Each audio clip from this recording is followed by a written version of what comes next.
Hello friends, my name is Dipti Rajendra Pise and my name is Kirti Damodar Pise. We are student of JPPS Virega. We study in class 6. We are going to present here sentence table.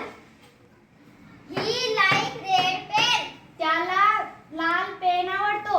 He like pink pen. त्याला गुलाबी pen आवडतो. He like yellow pen. त्याला पिवळा pen आवडतो. He like blue pen. त्याला निळा pen आवडतो. He like black pen. त्याला काळा पेन आवडतो. He like white pen. त्याला पांढरा पेन आवडतो. He like purple pen. त्याला जांभळा पेन आवडतो. She like red pen. तिला लाल पेन आवडतो. She like pink pencil. तिला गुलाबी पेन्सिल आवडते. She like yellow book. तिला पिवळे पुस्तक आवडते. She like blue bag. तिला निळी पिशवी आवडते. She like black pen. तिला काळा रंग आवडतो. She like white shoes. तिला पांढरा बूट आवडतो. She like purple